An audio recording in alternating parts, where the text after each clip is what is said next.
Kenalan loh ya Pak ya. Tak kenal maka tak sayang. Nama saya Ja'far bin Muhammad bin Umar Al-Jufri. Saya asli Semarang, masuk Jogja 2020. Belum lah, masih baru Pak, belum kenal banyak ini, makanya kemarin pernah ngisi di sini sekali, diundang Pak Syakir acara apa? AFM. Nah ini ngisi yang kedua kali. Alhamdulillah kita dipertemukan dalam majelis yang mubarakah ini. Apalagi ya? Saya alumni Ma'had An-Nur Solo. Kemudian saat ini tinggal ada di Jambusari, Candi Gebang, dekat Stadion Makmur. Apalagi Pak, status sudah menikah tahun yang lalu, tapi belum punya anak. Mohon doanya semoga Allah Subhanahu Wa Taala memberikan kepada kita penerus perjuangan dakwah. Ala kulli hal, sekian saja. Bapak Ibu sekalian yang dirahmati Allah Subhanahu Wa Taala, saya diminta membahas tentang tadabbur kisah Al-Quran, kisah ayah di dalam Al-Quran.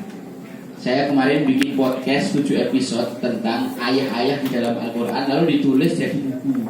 Nah kemudian ini saya ingin sharing sedikit tentang gambaran apa yang kita bahas dalam podcast tersebut. Semoga bisa bermanfaat buat saya dan juga buat Bapak Ibu yang mendengarkan. Kenapa Ustadz materinya kisah Quran? 2016 saya bertemu dengan salah seorang guru mulia, Ustadz Budi Ashari. Beliau yang dulu ngisi di Khazanah itu Pak ya. Beliau ahli sirah luar biasa. Saya ketemu sama beliau diskusi dari ba'da subuh sampai jam 10-an kurang lebih.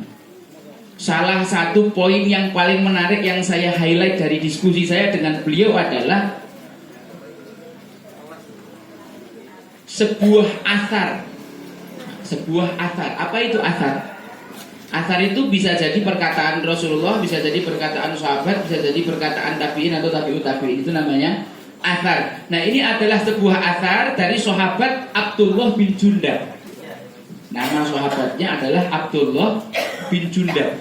Abdullah bin Jundab ini pernah ditanya sama seorang tabi'in. Nah, sebentar.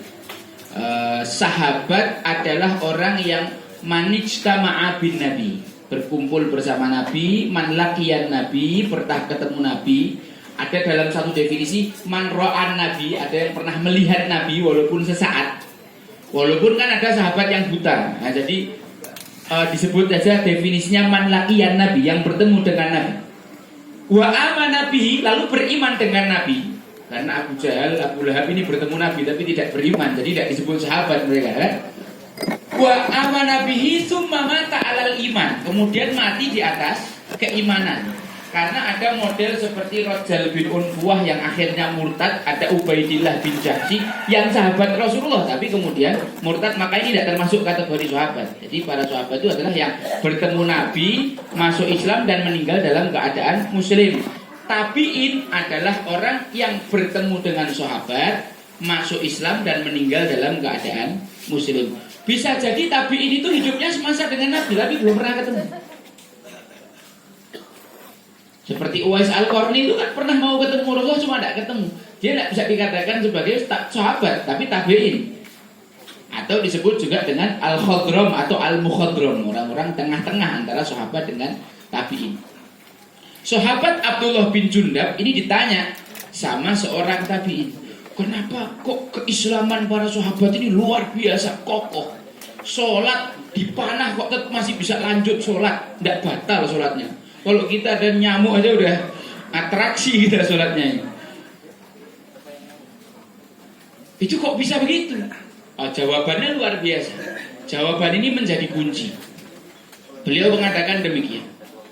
Kunna ma'a Rasulillahi sallallahu alaihi wasallam wa nahnu fityanun hazawirah fata'allamna al-iman qabla an nata'allama al-Qur'an fanazala al-Qur'an fazdadna bihi iman.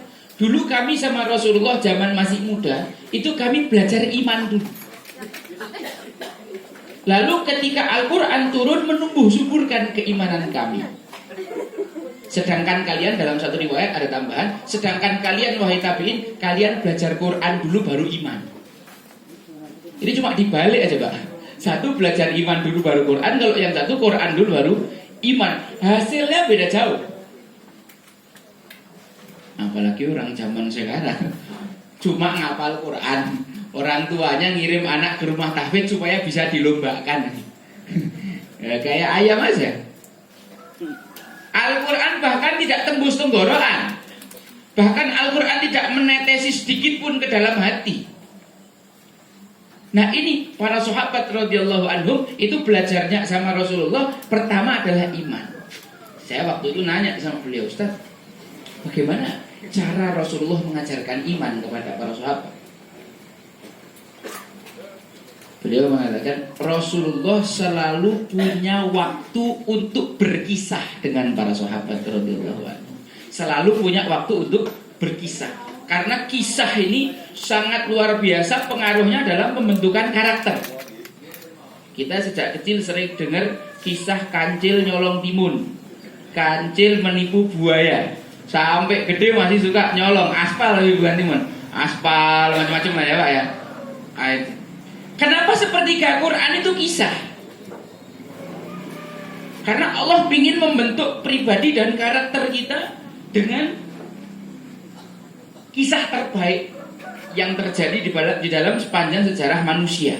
Setiap manusia punya ratusan bahkan ribuan kisah. Dari ribuan kisah, dari jutaan kisah, dari miliaran kisah yang ada di atas muka bumi ini, Allah abadikan kisah-kisah terbaiknya ada di dalam Al-Quran.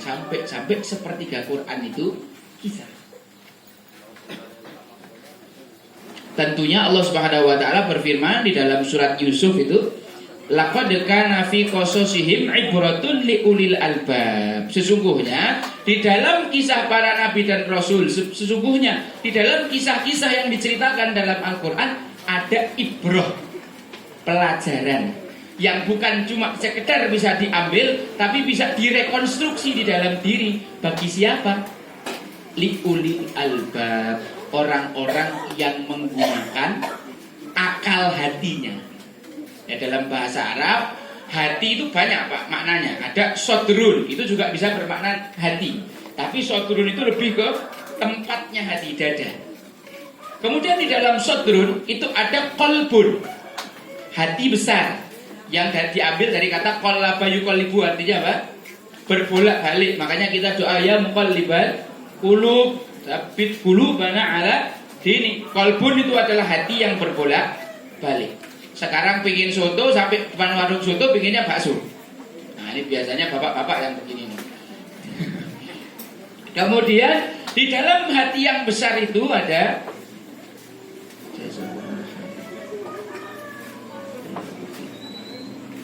dua.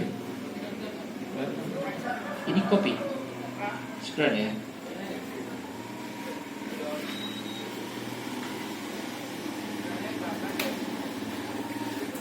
Di dalamnya lagi ada fuadun, hati kecil yang bertanggung jawab atas setiap yang kita ucapkan dan yang kita lakukan. Inna sam'a wal basara wal fuada kullu ulaika kana anhu mas'ula. Di dalamnya lagi ada intinya hati, akalnya hati. Bahasa Arabnya lub, jamaknya albab. Laqad kana fi qasasihim ibratun liulil albab, bagi mereka yang bisa menggunakan akal hatinya. Jadi berpikir di dalam Islam itu bukan cuma dengan zihin, tapi juga dengan lub. Maka siapa yang bisa mengambil pelajaran yang banyak dari kisah Al-Quran? Mereka yang bisa menggunakan akal hatinya, lub. Maka haditsan yuftaro, kisah Quran ini bukan dongeng yang dibuat-buat. Walakin tasdiqal ladzi baina yadayhi, akan tetapi mengkonfirmasi kebenaran kitab terdahulu, wa tafsilan likulli syai'. Bahasa gaulnya explain everything detailly. Oh, begitu.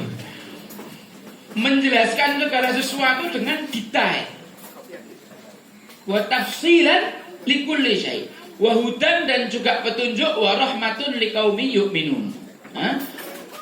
Petunjuk dan juga rahmat Allah bagi orang-orang yang beriman. Itulah fungsi kisah Quran.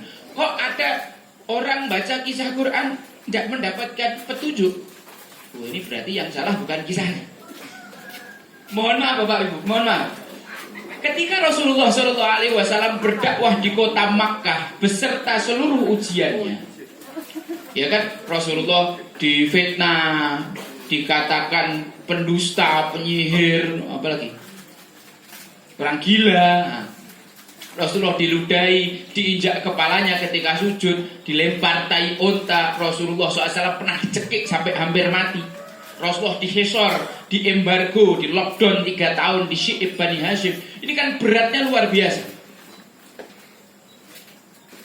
Ketika Rasulullah SAW mengalami sempitnya hati, ya, dengan perkataan atau perbuatan orang Quraisy, sampai Allah katakan walaqad na'lamu annaka yadhiqu sadruka bima yaqulun. Kami tahu bahwa hatimu sempit wahai Muhammad karena ucapan-ucapan orang Quraisy.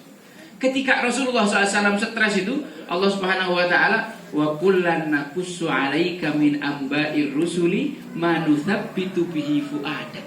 Seperti itulah kami selalu kisahkan kisah-kisah para rasul untuk meneguhkan hatimu. Jadi Rasulullah kalau stres, hiburannya itu adalah kisah Quran. Jadi Rasulullah SAW dan para sahabat